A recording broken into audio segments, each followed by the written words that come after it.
अंतिम संस्कार के लिए शवों की लगी कतार। बैकुंठ धाम में शवों के लिए लेना पड़ रहा है टोकन।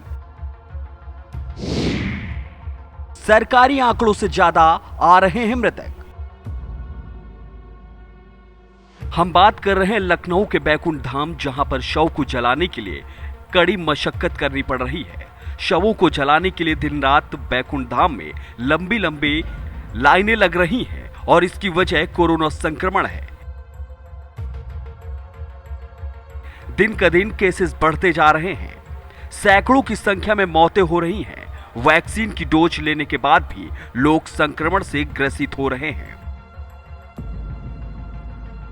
अभी तक दूसरे देश व राज्यों में ही कोविड संक्रमण मृतकों के अंतिम संस्कार के लिए कतार लगती थी।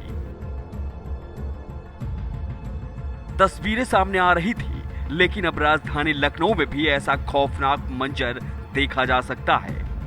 इन तस्वीरों को ध्यान से देखिए। बीते 4 दिनों से बड़ी संख्या में लखनऊ के बैकुंठ धाम भैंसाकुंड के सौदागृह में कोविड संक्रमित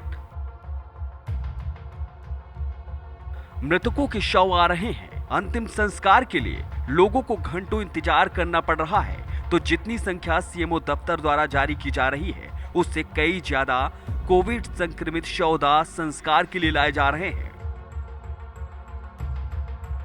हालांकि इसके पीछे कारण यह भी है कि कई दूसरे जिलों व राज्यों से कोविड संक्रमित अपना इलाज कराने लखनऊ आ रहे हैं, जिनमें से कई की मौत हो रही है और परिवारजन उनका अंतिम संस्कार यही करवा रहे हैं। सीएमओ डॉक्टर संजय भटनागर ने इस पर जानकारी देते हुए बताया है कि विद्युत शवदाह गृह पर जो शव अंतिम संस्कार के लिए आ रहे हैं, उनमें कई बाहर के मरीज हैं। मतलब लखनऊ के अतिरिक्त बाहरी जिलों व अन्य राज्यों के भी मरीज यहां आते हैं। यदि किसी की मृत्यु हो रही है तो परिवारजन कोविड प्रोटोकॉल को देखते हुए यही अंतिम संस्कार करवा रहे हैं। कोविड संक्रमित शवों की संख्या ज्यादा है। इसी कारण सरकारी आंकड़ों को देखें तो 4 अप्रैल को 8 की कोरोना से मौत हुई थी, लेकिन बैकुंठ धाम के इलेक्ट्रिक सौदागृह में 14 कोविड संक्रमित शवों का अंतिम संस्कार किया गया था। इसी तरह 5 अप्रैल को लखनऊ में 5 की मौत हुई थी, लेकिन अंतिम संस्कार 18 का हुआ था। 6 अप्रैल को 7 मरीजों की मौत हुई थी, लेकिन 22 कोविड संक्रमित शवों का अंतिम संस्कार हुआ था। अभी आपको बता दें कि कल से लेकर आज तक भैंसाकुंड गुलाला घाट पर 100 से ज्यादा शवों का अंतिम संस्कार किया जा चुका है।